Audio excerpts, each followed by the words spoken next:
Bien, bonjour à tous.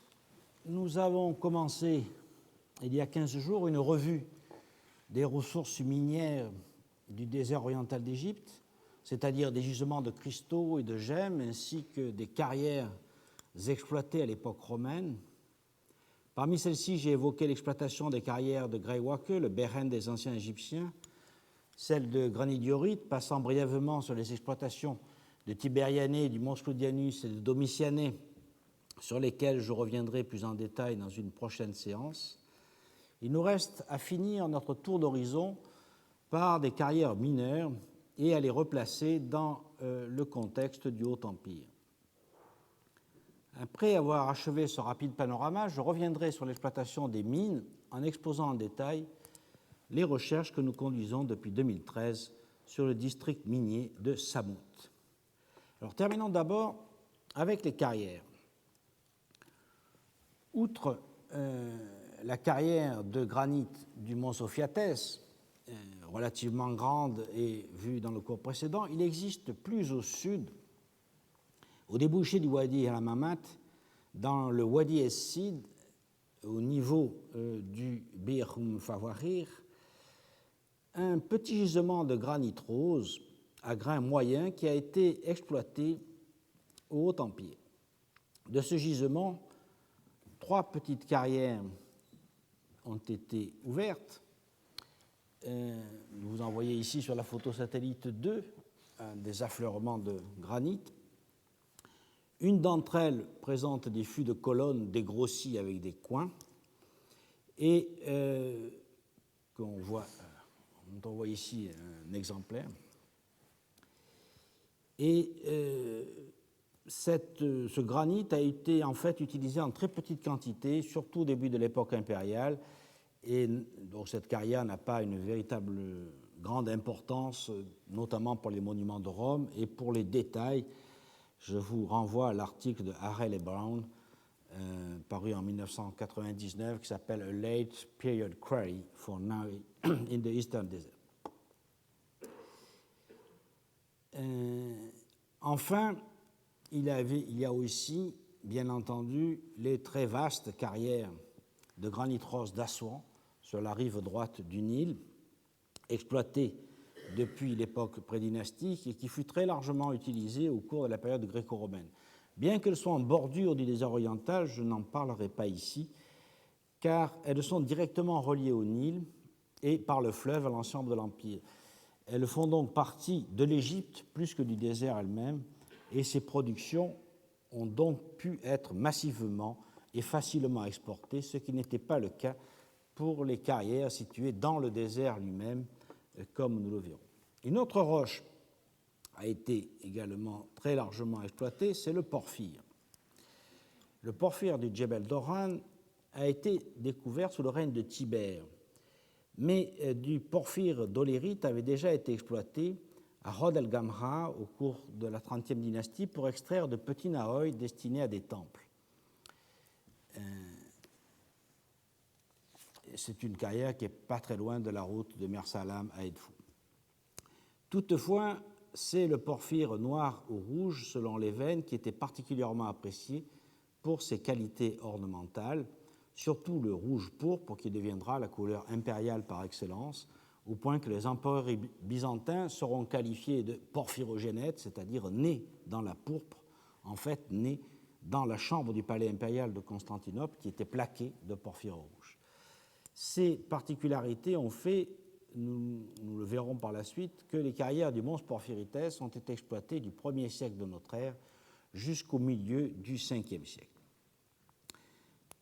Le Mons Porphyrites est un gisement satellite de porphyre situé au Wadi Tawat, situé au sud-ouest, n'était toutefois pas le seul gisement de porphyre rouge.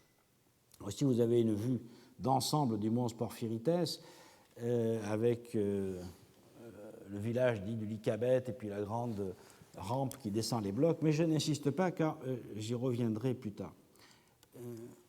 Finissons d'examiner les petites carrières avec une carrière de porphyre, donc, qui est située dans un autre endroit, pas très très loin Toutefois, vous voyez, le mons porphyritas, en fait, est ici, le mons claudianus au niveau de Safaga, et il y a une autre petite carrière qui s'appelle la carrière du Wadi Abou Gerida, qui a livré une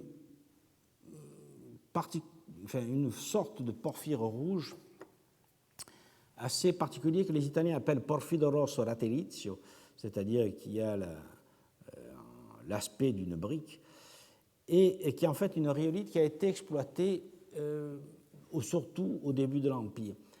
Il se trouve qu'il y a un piton haut d'une vingtaine de mètres à côté d'une ancienne carrière d'or, et ce piton a été exploité sur environ 80 mètres de long.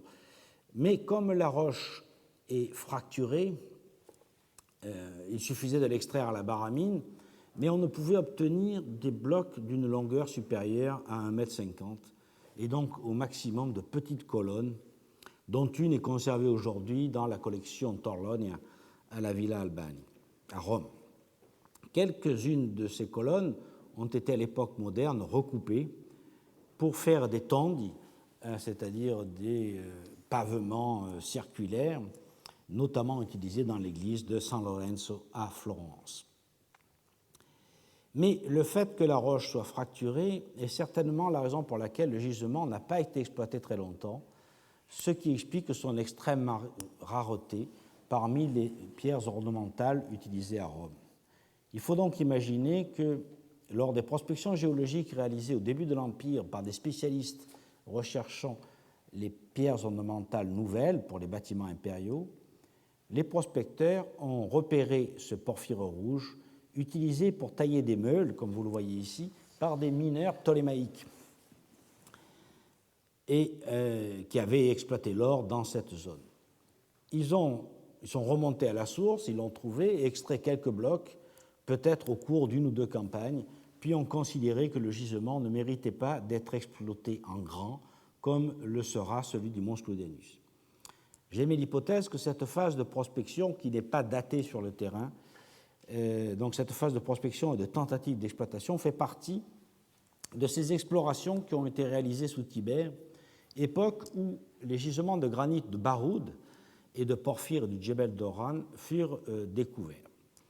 Ce serait justement la découverte du porphyre rouge et noir de la montagne, qui s'appellera alors le mons Porphyrites, qui aurait rendu inutile la poursuite de l'exploitation du petit gisement du Wadi Abou Gerida.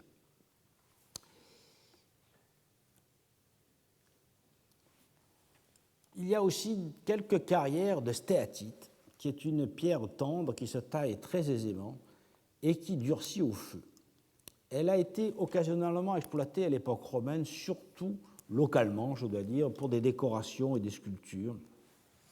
Et par exemple, les carrières de la zone de Dios, vous savez, ce fort dont j'ai parlé à plusieurs reprises, qui est situé à peu près à mi-distance entre Mersa Alam et Edfou, ont permis à l'époque romaine d'extraire des blocs, des petites plaquettes qui ont servi à décorer notamment le sanctuaire de ce fort, donc le sanctuaire de Dios, au début du IIIe siècle de notre ère. Mais ces carrières ont été surtout exploitées à grande échelle au cours du Moyen Âge pour tailler, comme vous le voyez ici, des marmites et des lampes qui étaient ce qu'on appelle baram, qui étaient largement utilisées dans les maisons de l'époque islamique en Égypte et au-delà, puisque c'était exporté. Donc ça sort un peu de notre période et je n'insiste pas. Comme on le voit à l'énoncé de cette liste impressionnante de carrières situées dans des roches difficiles d'accès et dont l'exploitation posait des problèmes logistiques considérables, c'est durant les 3 premiers siècles de l'Empire romain que l'exploitation des pierres ornementales a été principalement réalisée. Il convient donc d'en rechercher les raisons.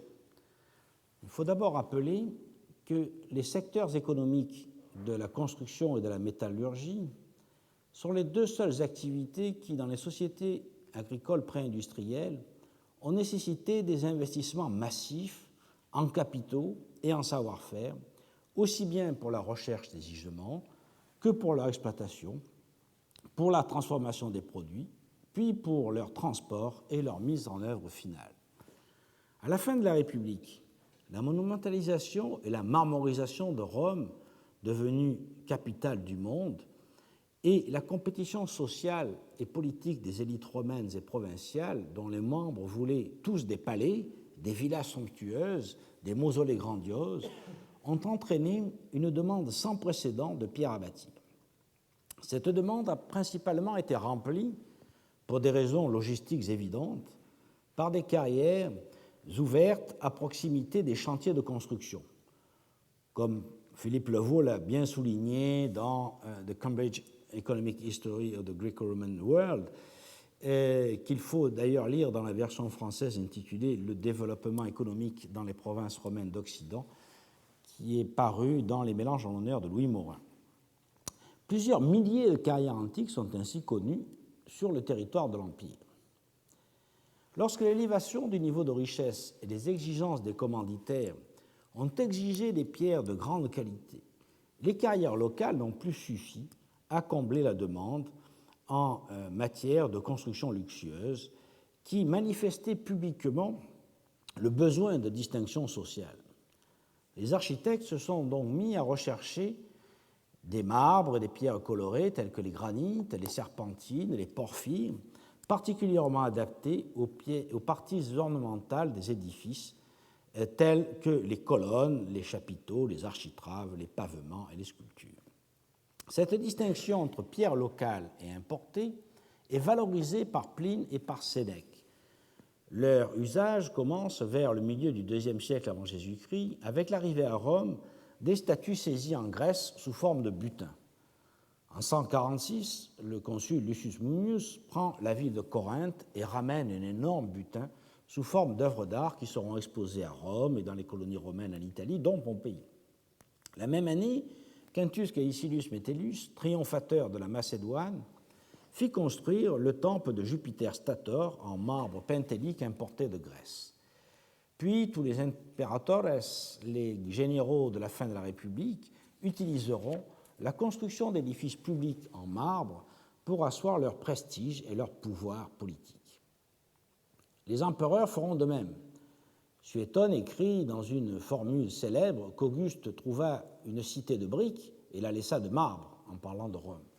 C'est dans la vie d'Auguste en 28, paragraphe 3.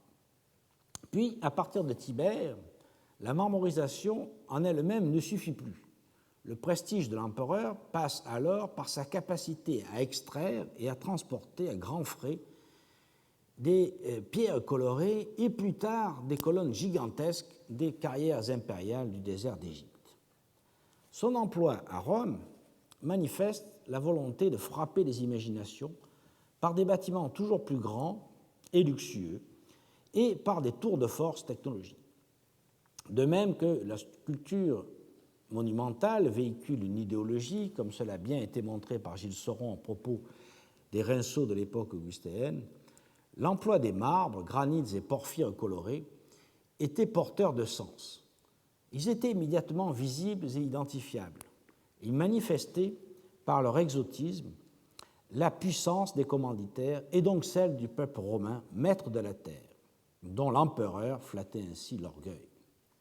Le livre 36 de Pline, consacré entre autres aux marbres importés, montre la conscience qu'avaient les connaisseurs, mais aussi le large public, de l'origine et de la qualité de ces pierres importées à grands frais. On savait que certaines qualités de pierres ne pouvaient provenir que de lieux bien déterminés et lointains.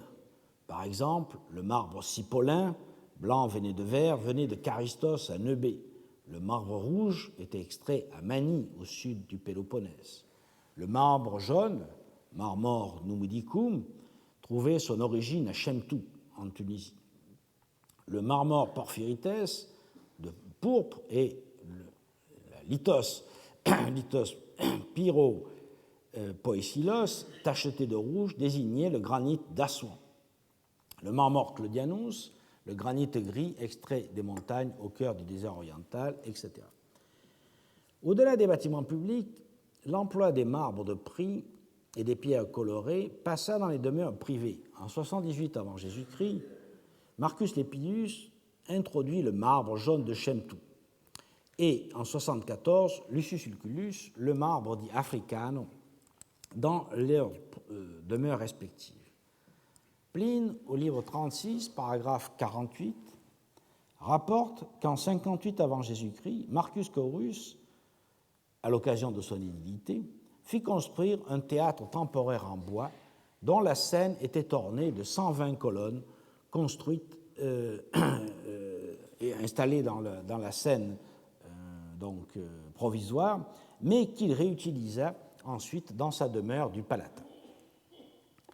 Les aristocrates suivaient ainsi le modèle des palais des dynastes hellénistiques et des constructions impériales, accroissant la demande de ces pierres luxueuses qui finiront par orner toute demeure cossue des villes du pourtour méditerranéen et toute villa un tant soit peu luxueuse, notamment sous forme de plaquage et ces fameux pavements que l'on appelle opus sectile.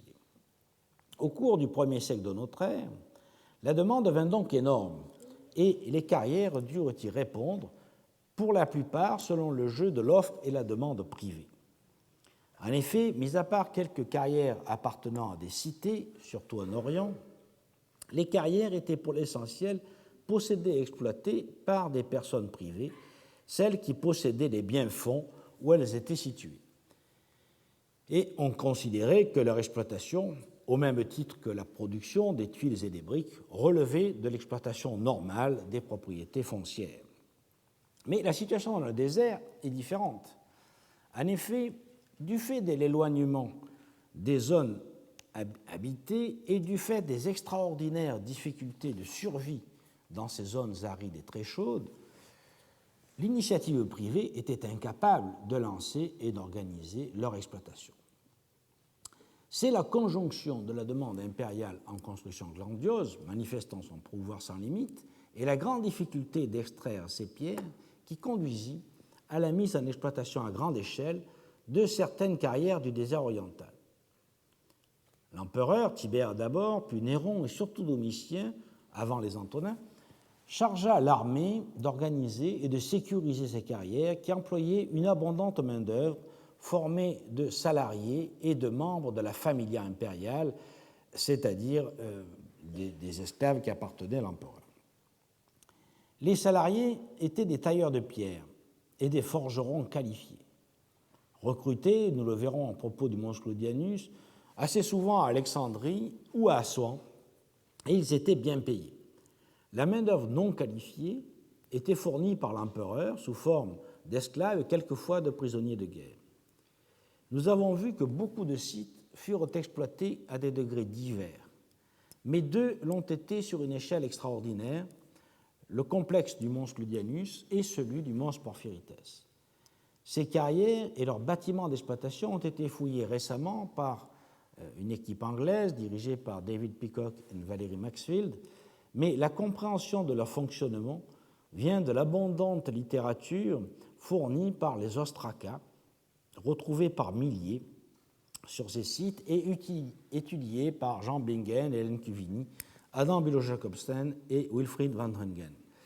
En résumé, suivant les gisements déjà prospectés et exploités depuis la période pharaonique, voire depuis la fin de la préhistoire, les Grecs, à partir du dernier quart du IVe siècle, ont exploité des mines d'or, de plomb et de cuivre et des pierres précieuses, puis les Romains, à partir du dernier tiers du 1er siècle avant Jésus-Christ, ont surtout ouvert un grand nombre de carrières de pierres colorées, graiwacke, granits et porphyres, délaissant en fait les mines, et nous verrons pourquoi. Et enfin, au cours de l'Antiquité tardive, les mines d'or ont été remises en exploitation.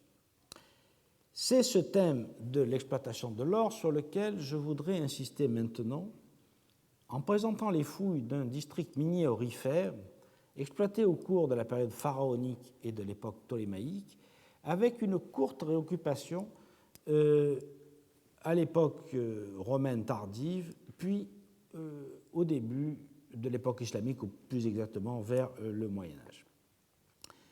De 1983 2013 à 2014, l'équipe de recherche du désert oriental, dirigée alors par Hélène Cuvini, a poursuivi des recherches sur les forts de l'armée romaine qui jalonnaient les routes reliant le Nil à la mer Rouge.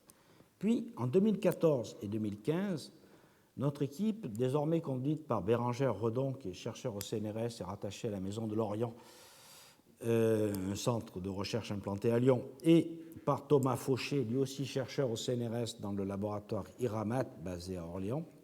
Notre équipe, donc, a étudié des gisements d'époque ptolémaïque dont l'histoire est intimement liée à l'exploitation du minerai d'or et à la chasse aux éléphants de guerre. L'or du désert oriental fut exploité dès les premiers temps de la royauté égyptienne, puis par la suite au Nouvel Empire.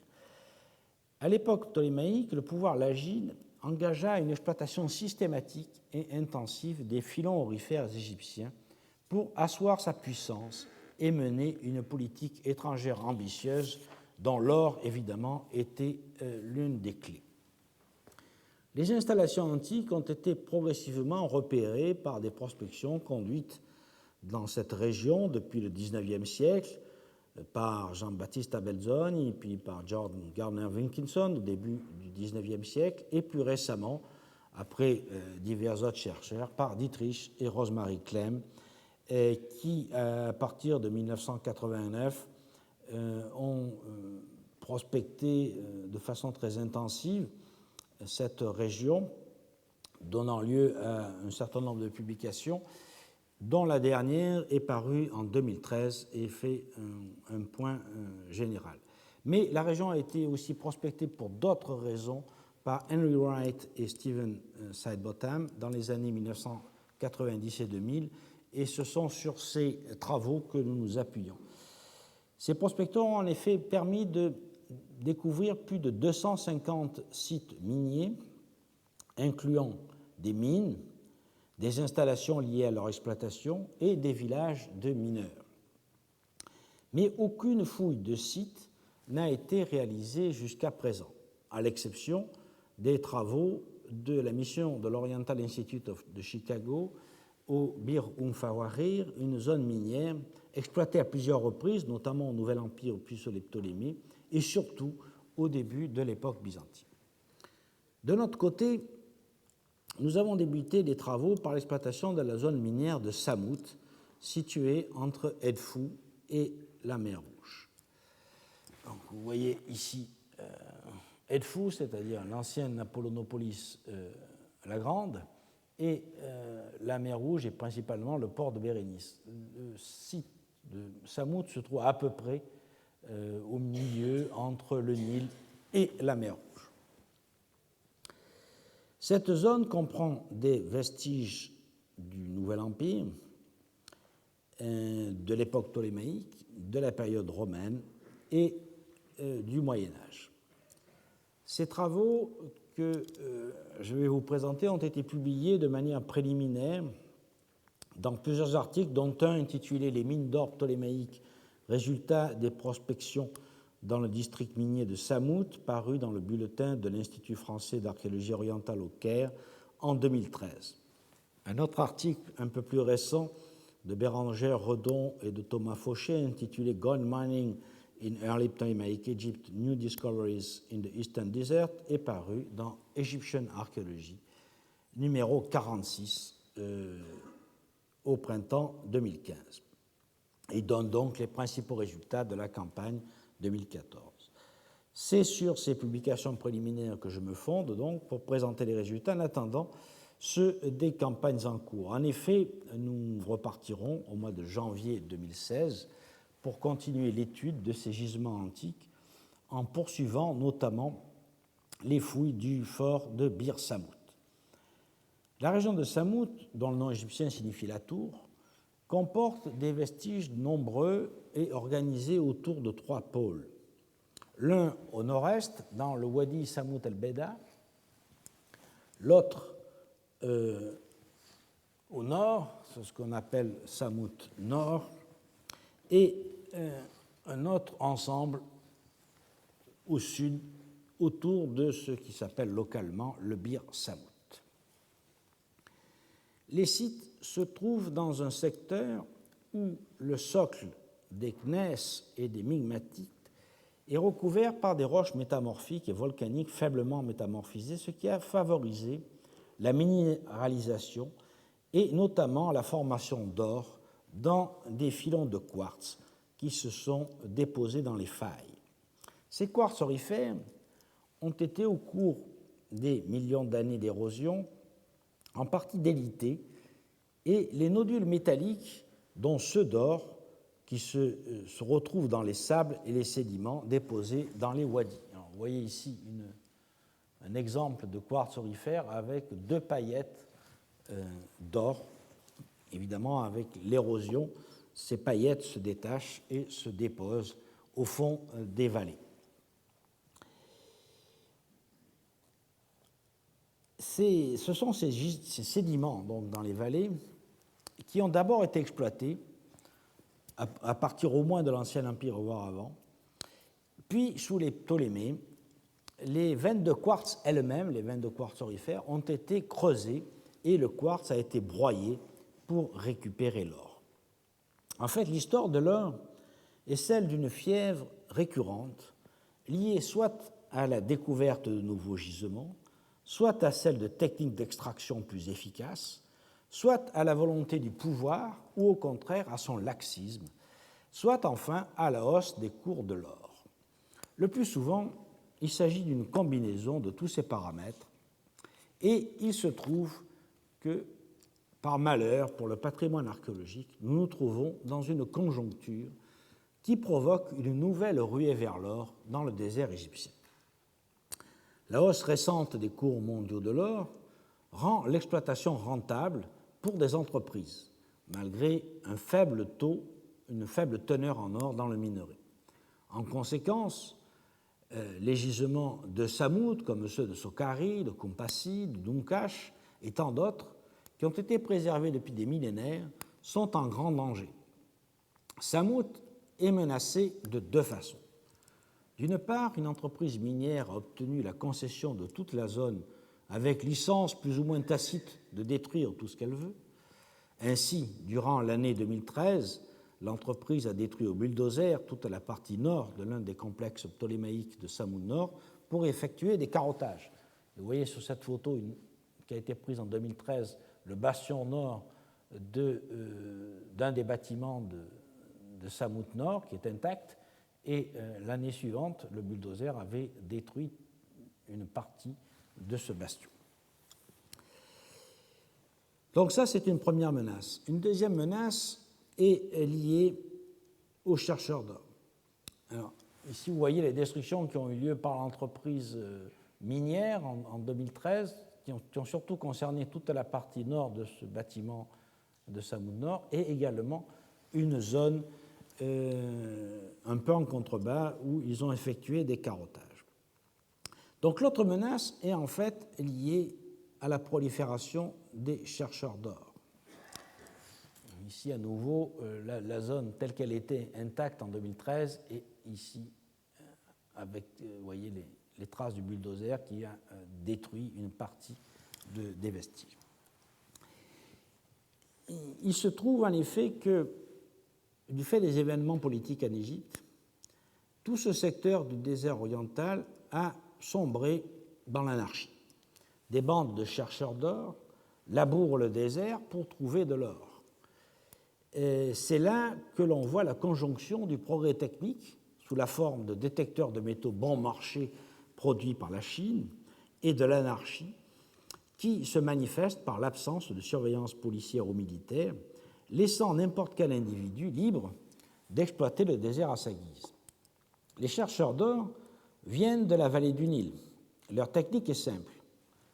Ils décapent le sol avec des bulldozers, puis ils étalent les déblais et utilisent des détecteurs de métaux pour récupérer les nodules métalliques.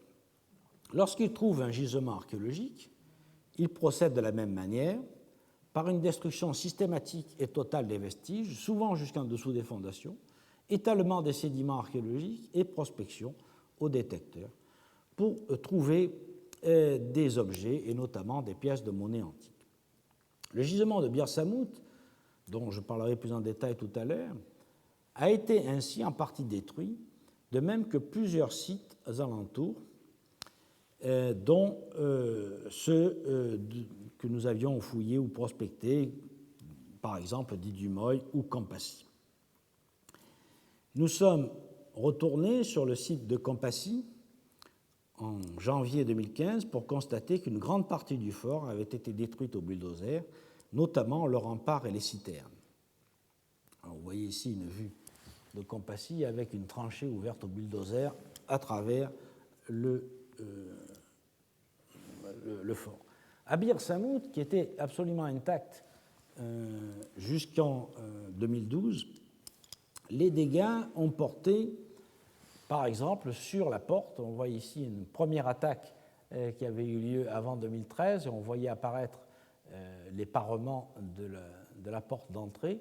Et en 2014, toute cette partie avait été détruite au bulldozer pour essayer donc de trouver des vestiges commercialisables. De la même façon, le bastion ouest du fort de Bir Samout a été totalement détruit au bulldozer, et vous voyez ici le rempart détruit, ce qui s'avère à être les bains, j'en reparlerai tout à l'heure, et le dépotoir qui a été ainsi bouleversé avec des engins mécaniques. Il fallait donc, dans ces conditions, intervenir d'urgence. Et une première campagne a eu lieu en janvier 2013, qui a surtout consisté à prospecter systématiquement la zone afin de repérer les sites archéologiques et à lever le plan de Samout Nord, ce qui a été très utile puisque, comme je vous l'ai montré, une partie du site a été détruite quelques mois après. Cette opération de prospection a donc été réalisée au bon moment, juste avant que l'irréparable ne soit commis. La seconde campagne, en janvier 2014, a débuté les fouilles des deux ensembles ptolémaïques de Samout Nord et de Bir Samout. Et étant donné l'urgence de la situation et le risque que tout le site soit détruit l'année suivante, nous avons donc à ce moment-là fait porter nos efforts sur le bâtiment 1 de Samout Nord et sur les dépotoirs de Bir Samout. La deuxième campagne a eu lieu en janvier 2015 et elle a consisté à terminer la fouille du bâtiment 1 de Samout Nord, à fouiller le bâtiment 2 et à dégager des structures circulaires qui avaient été à l'origine interprétées comme des laveries et qui se sont révélées être des moulins à écraser le minerai. Dans le fort de Bir Samout, nous avons fouillé le rempart, l'aile ouest, les casernements comprenant des thermes, et nous avons commencé à dégager le puits. Et nous avons continué alors la fouille du dépotoir sud. Parallèlement, une équipe séparée a prospecté le site de Samout el-Beida, dont Alexandre Rabot a relevé le plan, et a travaillé sur l'habitat médiéval de Samout Nord, dont le plan a été réalisé, et quelques structures ont été fouillées par Julie Marchand. Il est temps maintenant d'examiner les résultats qui ont dépassé nos espérances, malgré les circonstances, car on est désormais à même de brosser un tableau de l'occupation humaine de cette zone. Alors commençons quand même par la première occupation, qui est celle du Wadi Samout el-Beida, ici en partie nord, où un village de mineurs du Haut-Empire, très vaste, a été décelé. Vous voyez ici une photo satellite du Wadi avec toutes les petites cabanes qui s'égrènent le long des deux côtés du Wadi. Les habitations se succèdent sur les deux bords du Wadi et sur les buttes au milieu du Wadi sur plus d'1 kilomètre. Donc ça donne une idée quand même de l'ampleur de l'exploitation. Le site avait déjà été prospecté par Dietrich et Rosemarie Clem, qui le décrivent dans leur ouvrage Gold and Gold Mining in the Ancient Egypt and Nubia, paru donc en 2013. Ils ont alors dénombré plus de 200 cabanes associées à des meules. Voici un exemple un peu plus rapproché de ces cabanes, une vue au sol. Toutes ces cabanes sont à peu près de même type, c'est-à-dire rectangulaires avec des angles arrondis ou parfois rondes, et elles sont liées à des plateformes de travail où l'on trouve des meules dormantes en forme de table associées à des molettes pour broyer le minerai. Il semble que les Égyptiens de cette époque aient exploité surtout des placers, des alluvions chargés de paillettes d'or.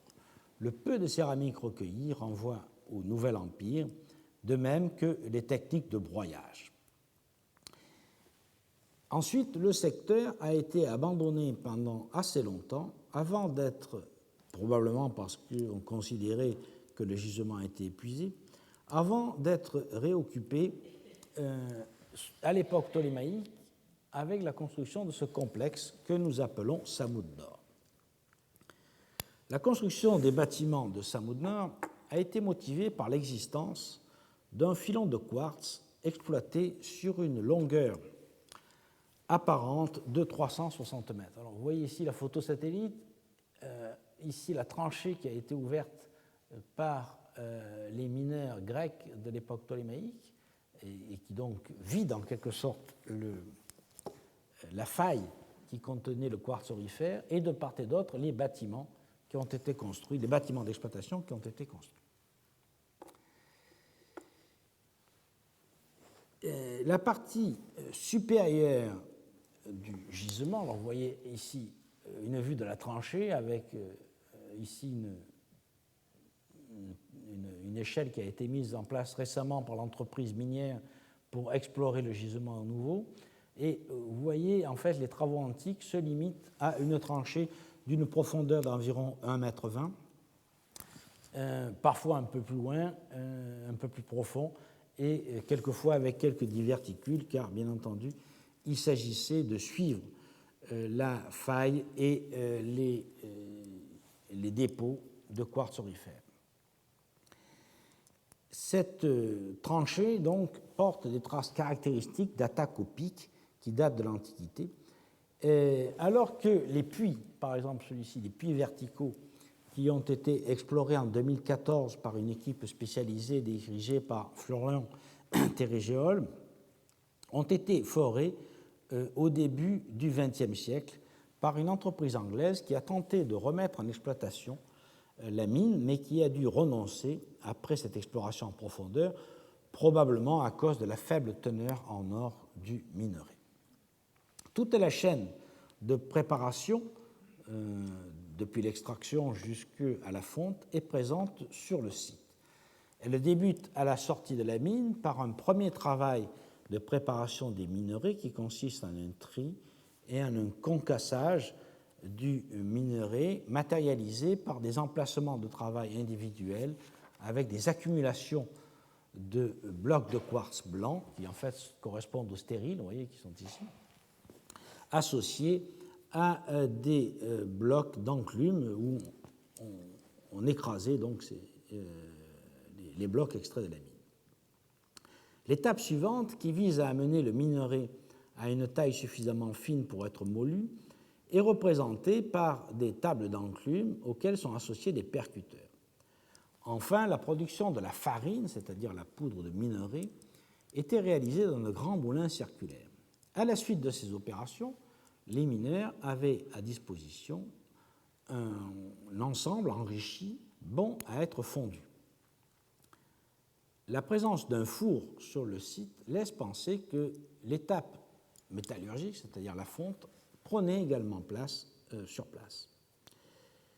Avant d'aborder les vestiges archéologiques, il convient de citer les principaux passages du célèbre texte d'Agatharchide concernant l'exploitation des mines d'or dans le désert oriental.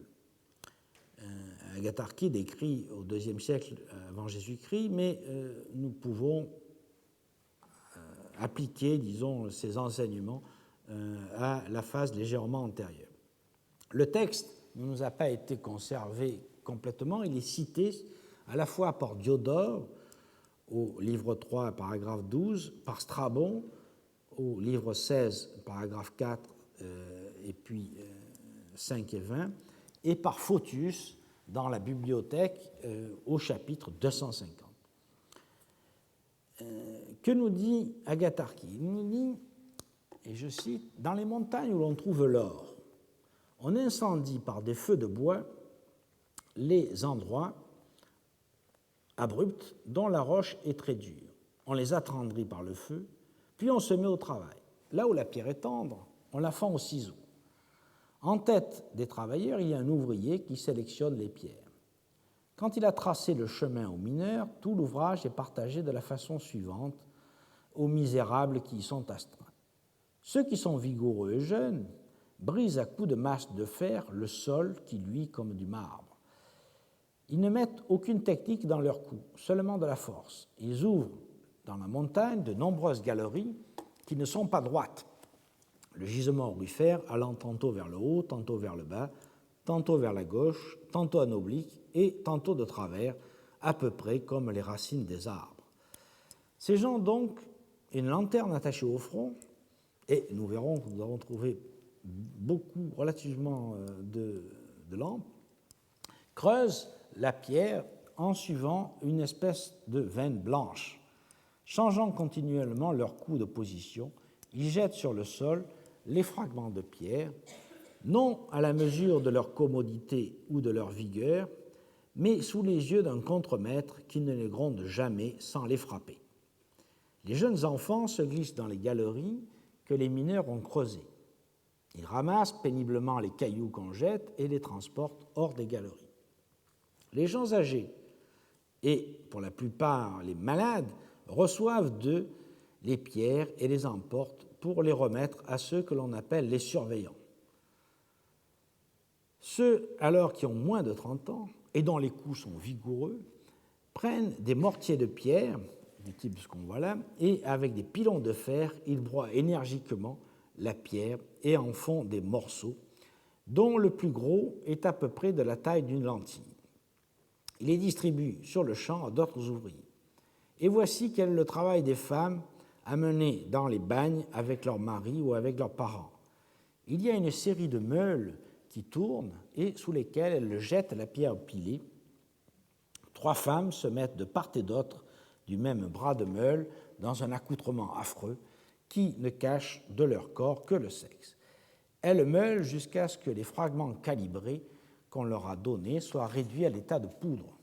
Tous ces gens qui sont tombés dans l'infortune qu'on vient de décrire aimeraient mieux mourir que de vivre. La poudre obtenue par le travail des femmes leur est reprise par ce qu'on nomme les laveurs.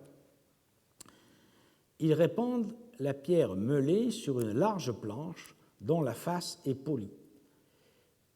Elle est posée non de niveau, mais légèrement inclinée. Ils y versent ensuite de l'eau et malaxent avec leurs mains légèrement d'abord, puis plus fort. Ainsi, la terre se dissout et s'écoule avec l'eau sur la pente de la planche. Ce qui est solide et utilisable reste sur le bois. Alors, vous voyez ici un exemple d'une mine d'or en Tanzanie, publiée par Klemm, qui est exactement ce que décrit Agatharchide, c'est-à-dire des ensembles de planches de bois plates sur lesquelles on fait couler de l'eau avec le sédiment de façon à éliminer les sables stériles qui s'en vont avec l'eau et se déposent alors les particules lourdes et notamment l'or. Après des lavages répétés à l'eau, continue Agatharchide, celui qu'on appelle le laveur prend délicatement la pierre avec des éponges douces et serrées, il la frotte un certain temps, enlève ce qu'il y a encore de léger et de mou dans les infructuosités et le rejette, tandis qu'il laisse trier sur la planche ce qui est lourd et brillant et ce qui est donc un métal difficile à déplacer à cause de sa pesanteur naturelle. Ce laveur donc débarrasse ainsi les paillettes d'or de leurs impuretés et les remet au fondeur. Ceux-ci prennent ce qu'ils recueillent en quantité d'une mesure et d'un poids déterminé et le mettent dans un vase en terre. Ils y mettent à la proportion de la quantité un morceau de plomb et des grains de sel, un peu d'étain et du son d'orge. Ils couvrent le vase d'un couvercle hermétique, ils l'enduisent de toutes parts et le font cuire dans un four pendant 5 jours et 5 nuits sans arrêt. Le jour qui suit, Ils soumettent le mélange passé au feu à un refroidissement léger et ils versent dans un autre récipient. Ils ne retrouvent rien des ingrédients qu'ils avaient mis avec l'or, mais ils retrouvent la masse d'or telle qu'elle était, avec une légère perte due aux scories. Donc c'est un texte tout à fait fondamental parce qu'il nous décrit parfaitement le processus que nous allons pouvoir illustrer parfaitement par cette fouille de Samoud-Nord.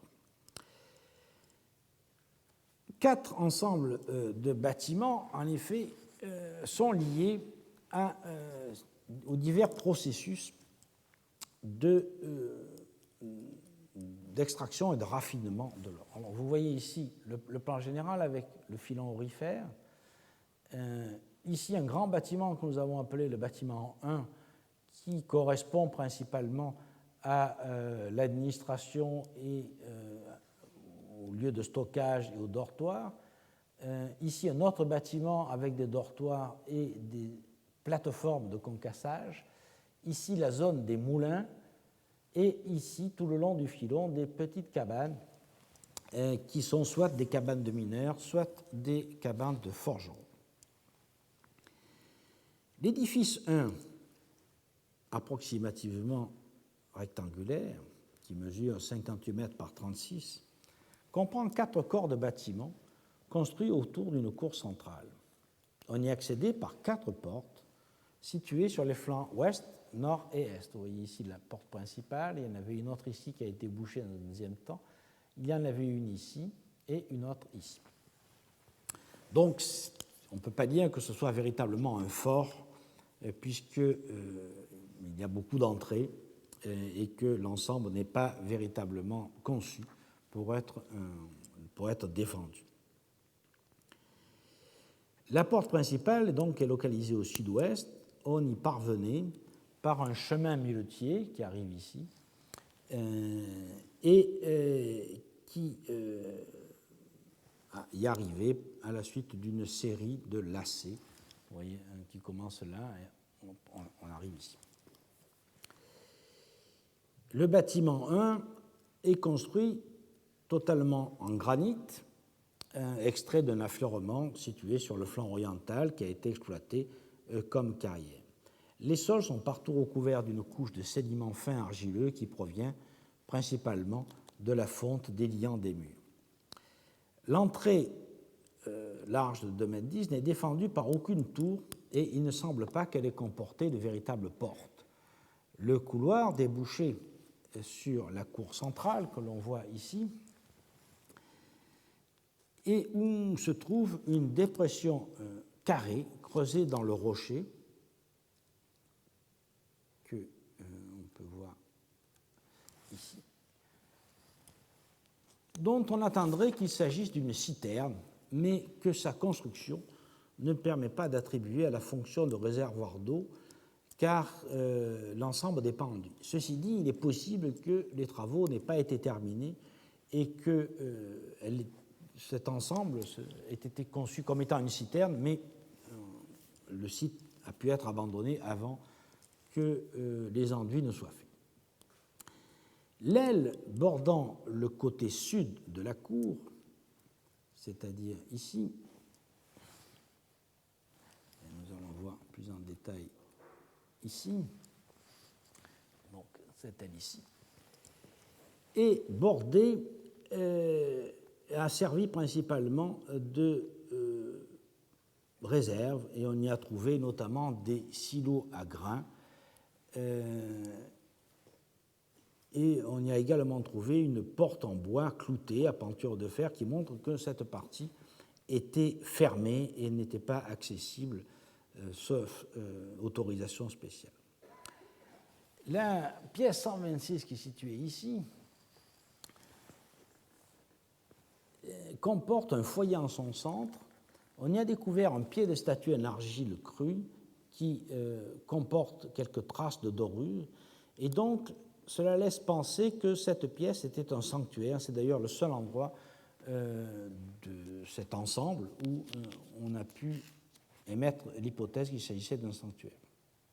Toutefois, mis à part le fait que la pièce est enduite intérieurement et qu'il y a un foyer au centre, Aucune autre découverte que le pied ne vient conforter cette interprétation. On n'a trouvé notamment ni statuette ni inscription, mais cela n'est pas complètement étonnant dans la mesure où, nous allons le voir, le site a été occupé très peu de temps et il est probable que les aménagements et les mobiliers cultuels aient été enlevés lorsque le site a été abandonné.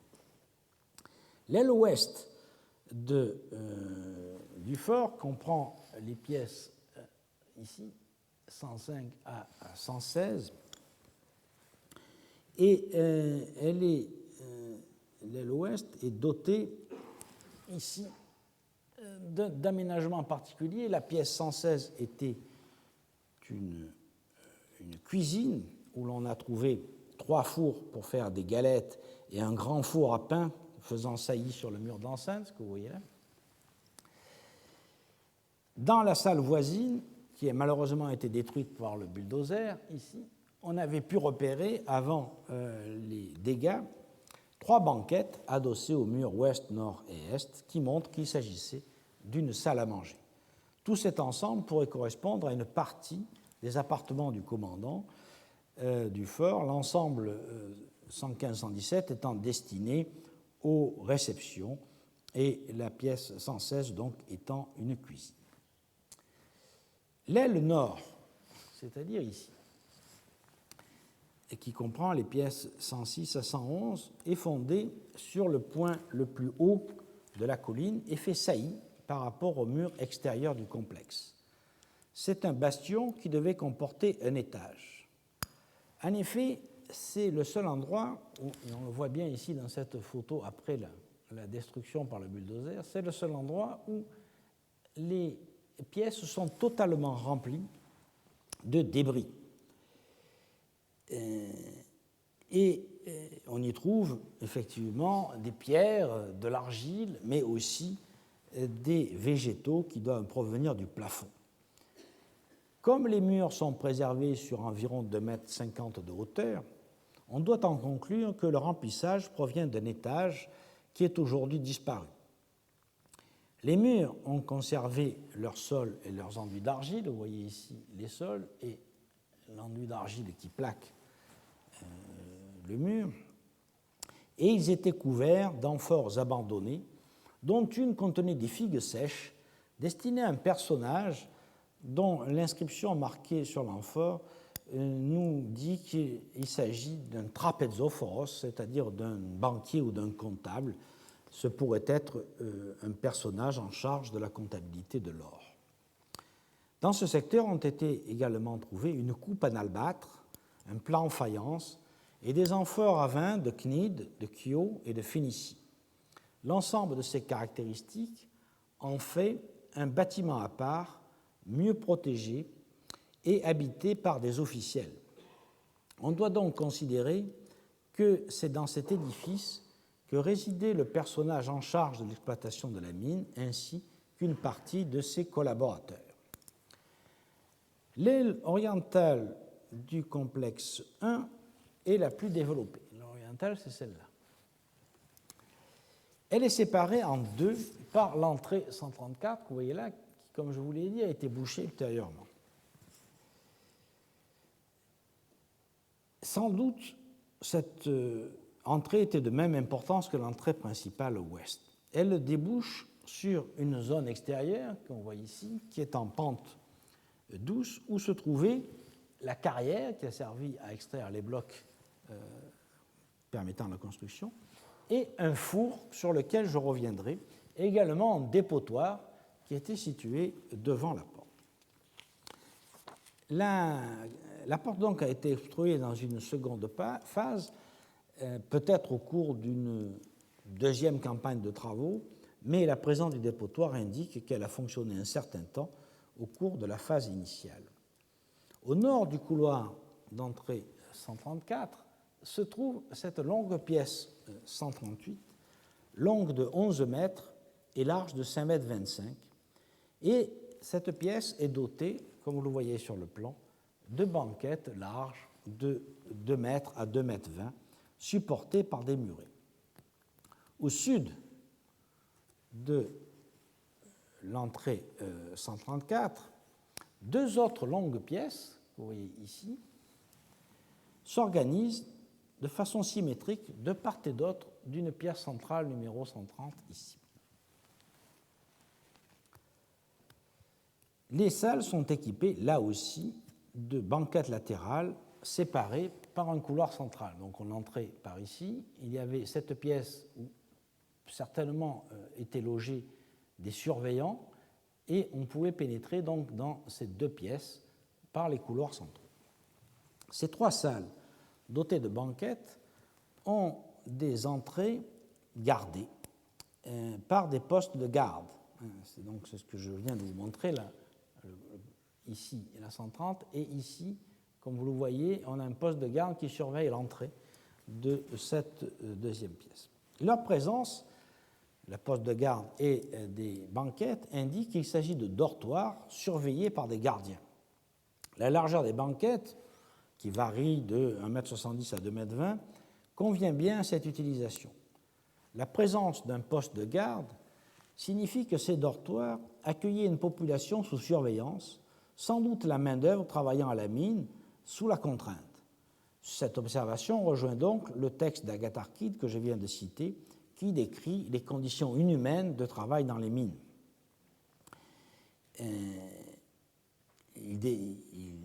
Agatharchide, dans un passage que je n'ai pas cité, écrit, c'est le paragraphe 26 dans la citation de Photius, que les travaux étaient faits par des individus condamnés pour quelques crimes, des prisonniers de guerre, et avec eux ceux qui avaient été victimes d'accusations injustes et qui avaient été livrés à la prison par animosité. Au nord de cet ensemble, trois pièces. Alors voici ici un autre de ces dortoirs qui sont donc très caractéristiques, avec le couloir central au milieu et les banquettes sur les côtés. Et au nord de cet ensemble, accolé au dortoir 138, on trouve trois pièces qui ont dû être des logements pour des soldats ou des surveillants. L'une d'elles a livré une amphore de Cnide qui avait été réutilisée pour conserver, ou plutôt pour expédier, des fromages, et l'inscription nous dit qu'il s'agit de fromages longs et de fromages ronds. La pièce a malheureusement été détruite par le bulldozer et nous avons trouvé cet ensemble dans un coin qui avait été épargné. Et la pièce nord, par contre, ici, la 137, avait été épargnée par le bulldozer et nous avons pu la fouiller et nous rendre compte que dans une phase finale d'utilisation, elle avait été utilisée pour entreposer de grandes quantités de charbon de bois. Le charbon de bois était nécessaire pour alimenter la forge située près de la mine, qui servait à forger et à pointer les outils pour creuser le filon rocheux, mais le charbon de bois pouvait servir aussi dans le four situé sur le plateau à l'extérieur du fort, le four que vous voyez ici.